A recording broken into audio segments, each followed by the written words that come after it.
It is January, somewhere in Moravia, 30,000 years ago. An old woman dies in the night. By morning, the people around her have a problem that isn't grief. The ground outside is frozen solid, not stiff, not hard going, frozen to the consistency of concrete, and it will stay that way until April. You cannot dig a grave in that, not with antler picks and wooden spades. So what happened to her body for the next 5 months? Start with the ground, because it's the part everyone skips. In an Ice Age winter, the top layer of soil doesn't just get cold, it bonds. Water in the pores freezes and cements every grain to its neighbor. Frozen loess, the wind-blown silt covering Moravia, stops behaving like earth and starts behaving like weak sandstone. You don't dig that, you break it. And in a glacial winter, the frozen layer isn't a few centimeters. With permafrost below, it can run meters deep. A Paleolithic grave is usually less than a meter deep, which sounds easy. It isn't. When the whole first meter is the frozen part. There was no metal. The tools were antler tines, mammoth ribs, wooden stakes, held stones. Fine for scraping soft sediment, almost useless against ice-cemented ground. You could keep a fire burning and thaw down a hand's width a day. Arctic peoples have done that. It costs an enormous amount of fuel. So a January grave was possible, but brutally expensive. Which makes the next thing strange, because Ice Age graves are not cheap and hurried. Some of them are lavish. In 1955, workers digging a clay pit outside Vladimir in Russia hit bone. The site is called Sunghir, and the archaeologist Otto Bader spent decades excavating it. It sits at 56 degrees north on the Russian plain, about 34,000 years ago. Winter there would have been long, dry, and savage. And in that ground were the richest burials in the Paleolithic record. An adult man, laid out straight, covered in ochre, wearing thousands of mammoth-ivory beads. Nearby, 2 children buried head-to-head with more beads, ivory spears, pierced fox teeth, a small carved mammoth. The graves together hold something like 10,000 beads. Randall White, an archaeologist at New York University, spent years making beads like these by hand with stone tools. Each ivory bead took roughly an hour of work. 10,000 beads is thousands of hours. Months of one person's evenings, or the pooled labor of a whole group across a season, buried in the ground. Then the ochre, found, carried, ground to powder. Then the pit, dug straight and deep. Then people, gathered in one place, to do all of it together. That is not a body being dealt with in a blizzard. That is an event, planned, resourced, attended. Which raises an obvious question about timing. Here I have to be honest, because this is the part retellings skip. We cannot date a Paleolithic grave to a month. Radiocarbon gives you a range, measured in centuries. It will never tell you February. There is no Ice Age burial with a season stamped on it. Archaeologists can read seasons in other ways. Growth layers in animal teeth show what time of year a reindeer died. Migratory bird bones narrow it further, but that dates the rubbish and the hearths. It tells you when people were camping there. It does not tell you when the person in the grave stopped breathing.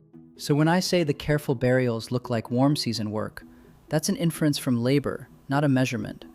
I still find it convincing.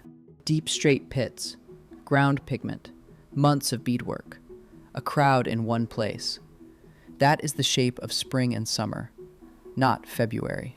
Which leaves the winter dead somewhere else, not in the graves we admire, held somehow until the ground gave way.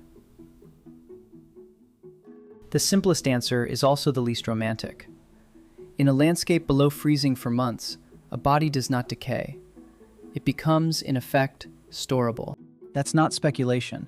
It's documented practice across the subarctic in recent centuries. Siberia, Alaska, northern Canada, where the ground closes for half the year. Bodies were wrapped in hide and placed on raised platforms, in trees, or inside small stone and timber structures, out of reach of wolves and foxes. Then, when the ground softened, the community returned and buried them properly. The death and the funeral were 2 separate events, months apart. Europeans did the same more recently than you'd think. 19th century New England cemeteries built receiving tombs, stone vaults for holding the winter dead until spring digging. Some are still standing.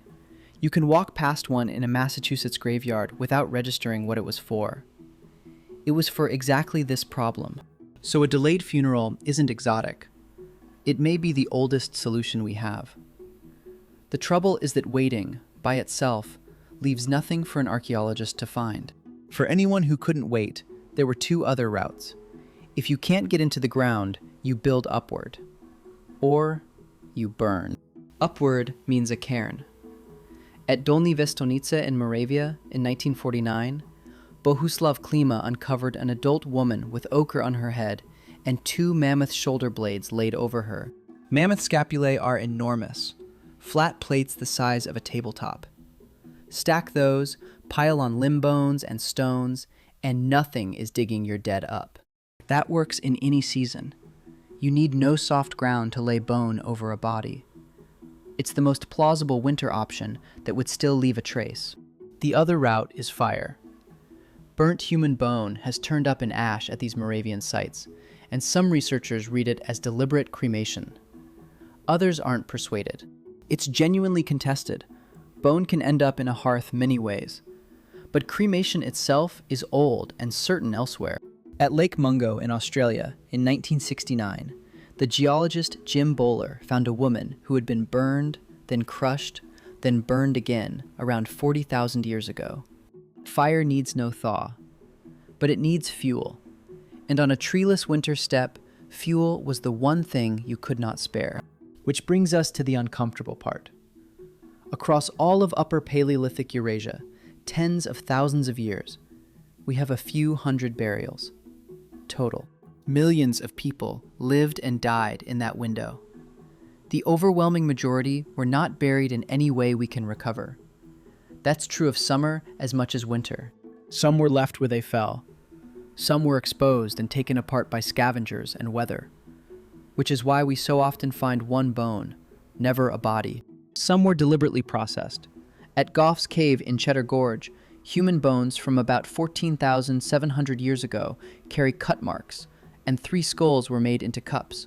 Sylvia Bello and colleagues at London's Natural History Museum published that analysis in 2011. Whatever it meant, it shows bodies were sometimes taken apart rather than laid down. So the honest answer is that mostly we don't know. The best guess is a mix, stored through the cold, covered with bone and stone, occasionally burned, often just left. What stays with me is the waiting. A death in January meant carrying that loss through the entire dark half of the year before you could finish it. We still do a version of that. A body waits in refrigeration while relatives fly in. A burial slips because of a permit, a plot, a frozen field. The gap between a death and its ceremony isn't modern bureaucracy. It's very old. It's what happens when the world isn't ready yet, and your grief has to wait.